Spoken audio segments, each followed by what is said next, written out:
Hi Daryl, welcome to Money in Your Life. Thanks, Chris. Thanks for having me on the show.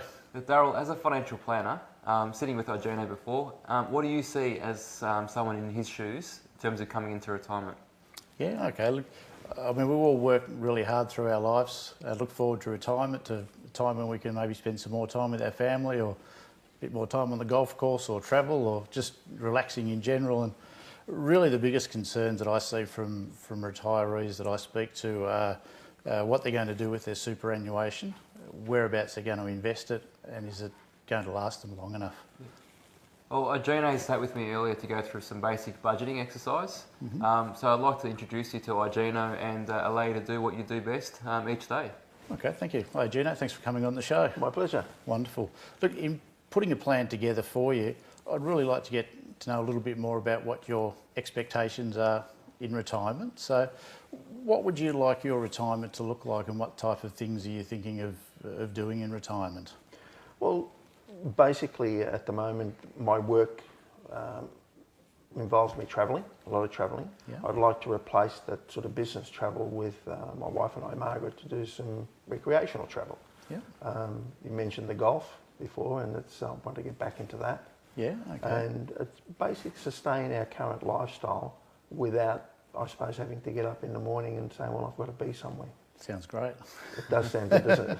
Wonderful. Now, are there any big ticket items that you're thinking you might need to purchase between now and when you do retire at all? Well, I think probably the main one will be that we need to look at our two cars and maybe consolidate that to one newer car. Yeah. That'll last us for a few more years, as the current cars have. Yeah. Okay. Excellent. And you were speaking with Chris earlier with your budget. So how much do you think you're going to need each month in retirement? Well, it was a surprise when we did it, because it came out to $9,400 a month is currently what our current expenses are. Okay then. And that does include the travel for business. But Yep. if I then look at that and say, well, we're now travelling for pleasure, so that it would be around that $9,500 a month. Okay. So I mean that's pretty common amongst people to have that sort of income requirement in retirement. A lot of people I see, it's anywhere from $30,000 to $60,000, $70,000. The other things that people usually want to do, similar to yourself, a new car, maybe go on a holiday. So they're all the type of things that we have to factor into a plan when we're building it for clients. So it's a really big thing, retirement. Most people only do it once in their life. Hope so. Hope so, yes. Yeah.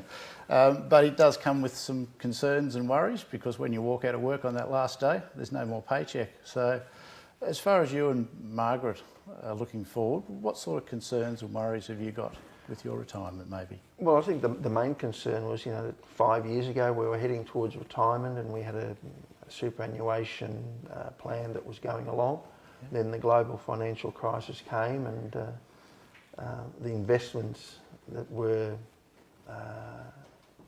in operation at the time took a nosedive, as we did with a lot of people. Most investments have, yeah. So we now had to reassess what do we need to do, because at 61, retirement hopefully is not that far away. So got a little short window to do something. Yeah. Not sure what. So Daryl, what are the biggest concerns at the moment with a lot of retirees? Yeah, look, I mean, probably the biggest concerns that I come across with people are, will they have enough money to live on? How long is the money going to last them?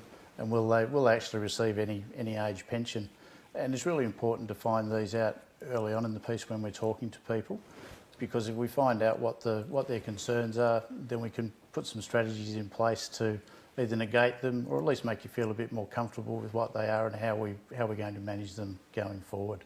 And rules and regulations, Daryl, have things changed, the legalities in terms of the government changing the laws? Look, things are constantly changing with the rules. So that's why it's important to review your plan each year. It's not just a case of putting it in place once and that's it, it's set in stone. It's really important to review it, because the rules do chop and change all the time, and that's why we have to keep changing plans and adjusting things as well. So, Gino, what I'd really like to do with you from here is start working on preparing a plan with you over the next couple of weeks. Good. So I'd like to look at your assets and your liabilities. Okay. So what you own and what you owe. Chris is going to work with you on your budget, on your Good. income and your expenses. So hopefully we'll be able to find some savings in there for you, and then we'll be able to beef up your savings plan a little bit. So that'll be the first part of what we do. The next part of what we do is I'd really like to have a look at whereabouts your money's invested. Okay. Now, from speaking to you before, you're sort of keen in the property area. You've got some expertise in that area that you used to be a real estate agent yourself once. Correct, yes, and it's an area that I suppose having been burnt on shares, the safety, I suppose, of bricks and mortar is probably more appealing. Yeah, okay then. No, that's good. So, as far as your portfolio and your investments go going forward, what sort of things would you feel comfortable investing in? Well, it would need to be something that would give us a regular income, and it would be an income that would have the ability to increase, you know, as inflation goes up or as from year to year, you know, the costs Yep. go up. So, and the other main important thing for us would be the safety, not the volatile side that we've just experienced. Yep. Okay, that's really good. I'm really glad you mentioned that safety part. Because within financial planning, we have a thing called the sleep test. And when we're looking at putting investments in place for people, it's important to know that we've put investments in place that people are comfortable with. So if you can sleep with your investments, we've done a good job. If you wake up at 2 o'clock in the morning in a cold sweat, maybe we haven't invested the money in the right spot for where you're comfortable with. Not to say it's a bad investment, but maybe just not something that you're comfortable with. No, having experienced that, I don't think we want to go down that track again. Yeah, so that's something we'll look at when we're putting the plan together for you. Now, I'd really like you to do some homework over the next couple of weeks while we're putting this plan together. Okay. Put some of that real estate knowledge to use, seeing as you're keen to maybe make some investments back into property again. I'd like you to have a look and a think and some research about the type and the location of property that maybe you would invest in, what sort of rent you might receive from it, and maybe the growth that you would get from that property. And as we're putting the plan together, we'll compare that to some investments that I'll suggest to you. Okay. We'll look at what's good, what's bad with each of them, what works, what doesn't work for your particular strategy, and then we'll put a plan together in place that will lead you into retirement. Now, Gino, the areas that I'd like to work on with you are reviewing where your money's invested. So at the moment it's in shares, so we'll have a look at property and other investments there. Chris provided you with some budget savings, so we'll look at putting some of that money into super and some additional salary sacrifice possibly. The government co-contribution, that might be something we can look at for yourself and Margaret as well, so get the government to pay some money towards your superannuation fund as well for you. Perhaps starting an allocated pension for you as well, so we'll be able to gain some tax-free income there to put into the mix. We'll look at the insurances that you've got, your estate planning. We'll project that out a little bit to see what that comes to at age 65 and see how long that's going to last you for. How does that sound? Good? Sounds great. Thanks. Wonderful. Thank you. After this short break, Money and Your Life returns to see how Arjuno went preparing and planning for his retirement. We'll have a chat about his experience, the value of expert advice, and his feedback for the viewers at home. See you soon.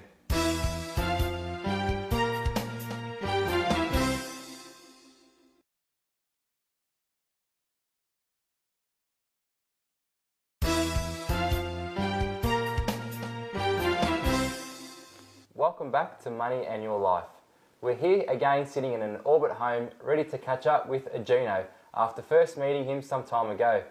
Having had our expert advice and guidance, let's now see how he's gone in terms of his challenges and his transformation. Now, Arjuno and Daryl, thanks for coming back on the show again. Thank you. It's been some time since we first spoke in your home. Now I'd like to hear a bit more about what's changed in your life since we first met you. Arjuno? Thanks. Oh, look, what's happened is, as we discussed, Daryl has put together a plan for us, and it's which I have here, we had another meeting about the content of the plan, which was fantastic. And I suppose it's really focuses on I'm 61, and the fact that 65 is not that far away. We also had, because of the problems that our super fund had gone through with the global financial crisis, and the value had gone, shall we say, south. Our attitude was, we'll forget about that, and we'll worry about it when the end comes, and whatever's there's there. But talking with Daryl and going through the plan, there's a couple of things that really stood out. One is that it focused on how much we're actually spending, because we had to give him a complete breakdown of a monthly spend. And that's the budget exercise we went through? That was the budget exercise, yeah, that was good. The other part too was that, okay, well, do we need to spend that much from here going forward? You know, what can we do to maximise the savings? Is that more affordability, what you want to spend? Correct, you know, correct. So that by the time I get to 65, you know, there's, shall we say, we've got a larger pot. And with the plan itself, you know, we sort of looked at investing outside the super fund, but with Daryl's advice and help, he's actually shown us that it would be beneficial to use the super fund as the vehicle for the investment, leave what we have in there and don't touch that, but add to that. And then with the lower tax scales and so on that are applicable, hopefully by the time I'm 65 and ready to retire, there will be a bigger amount in there. Now, Daryl, you obviously spent some time with Agino. What have been things from your perspective, with your experience, that you've highlighted to Agino? Okay, yeah, look, we've met a few times since we've put the plan together, and Agino was really keen to get back into the property market with his investments and maybe take a little bit more control of his self-managed super fund, being a real estate agent. So we set some homework for him on the last time we met, and he's been out, he's had a look at a few different options with properties that he's come back, which he's comfortable with, and he thinks will help him with his retirement income within his super fund. So that's good. So we've put some strategies in place there regarding the properties. Overall, we've put a plan in place for a couple of years with a few different strategies to help him get towards his retirement. His existing investments we had a look at. They've taken a bit of a dive since originally they were put in, unfortunately, but a lot of investments have as well throughout the global financial crisis. Is that more shares as opposed to cash investments going down? Yeah, it's mainly shares and managed funds that he's had invested in there, but in having a look at them, they're all really well-rated funds. They're good quality shares that they're invested in, that it's more that it's the market that's dropped as a whole rather than those specific investments. So we've suggested to hang on to them for the time being, wait until the market rebounds a bit till they come back up, and once he's comfortable with the value that they're holding at that stage, decide then whether he wants to hang on to them or maybe sell them and look at some other types of investments for them at that stage. Yeah. Now, with Agino's age, being 61, as he mentioned, he's got 4 years left. Does the strategy change year on year with a financial plan? Look, the strategy can change year on year, although we tend to try and have a longer term view of things when we put the plans in place as well, because you don't want to be chopping and changing all the time. So yeah, the longer term view here is to try and use your self-managed superannuation fund to provide retirement income for you going forward, and the investments behind it, you'd like to get more involved with property than you are in shares, so gradually ease it across to that type of investment over time. Agino, what have been the biggest things that have been highlighted in your financial plan? I think the three things. One is the amount of, I suppose, the current expense. Two is, the expense going forward. And three was the fact that we'd sort of discounted the super fund as being a viable investment, and we were looking at it to be, what's there's there. But with Daryl's advice and so on, it's actually shown us that we can use that as a vehicle to make sure that we get a good goal at the end. So that's been really helpful. And are you comfortable with it going forward in terms of? Yes, I am. Yeah, it's opened up those three avenues for us, which is great. Now, with financial planning, Daryl, any other tips you'd like to provide Agino before we close this episode out? Yeah, look, I mean, with the plan, we also looked at your insurances to make sure that they were enough to cover you and your family if anything happened. Your estate planning, which you've got in order, your wills and powers of attorney. It's really important to review your plan as well. So ideally review it every 6 months, just to make sure you're still comfortable with your investments and your goals and strategies, but if not every 6 months, every 12 months. And certainly for the viewers that are watching, whilst we've put forward some ideas for Agino here, everybody should really go and have a chat to a financial planner if you're thinking of putting some strategies in place. Get it personalised for yourself, get your own plan in place, and put things back in your hands and take control of your finances. Yeah. Well, that's great, Agino. I hope the tips and your financial future is set now. Thank you. On the basis of this financial plan that's come forward. Yeah, well, it's been a help. Thanks. Daryl, thanks again, and I hope the viewers have learned something Thanks, Chris. from what you've shared with Gino. No worries, thank you. Thank you. Thanks a Gino, lot. on behalf of our sponsors, would like to provide you a gift for your time and sharing your story with us. And I appreciate you taking these gifts and taking them with you long term. Thanks. And the gifts are, first of all, the financial plan that Daryl's done for you. We're obviously going to, it's been sponsored by Choice Financial Advice, so that's worth $2,500. Thank you. We've also got a yearly membership of dental care given to us by smile.com.au, and your electricity bill from energyquotes.com.au. They're paying you $250. Great. Thanks. Thanks a lot. At Money and Your Life, we want to share with you the support our sponsors give. To win a grand prize worth in excess of $5,000, visit our website at moneyandyourlife.com.au to find out how you can win this amazing prize. We'll draw the winner at the end of the series. Remember, you can enter the competition each week, giving you more chances to win this prize, but you must stay tuned each week to find out how. That concludes the show this week. For more information about any of our stories, including behind the scenes photos, and to find out more details about any of our experts or sponsors, including the opportunity to personally contact them, please visit the website. Remember, you can also like us on Facebook to win some great prizes and to stay up to date with the show. Well, that's our program for today. We'll be back next week with another real life topic on Money and Your Life. I'm Chris Bondon. See you then.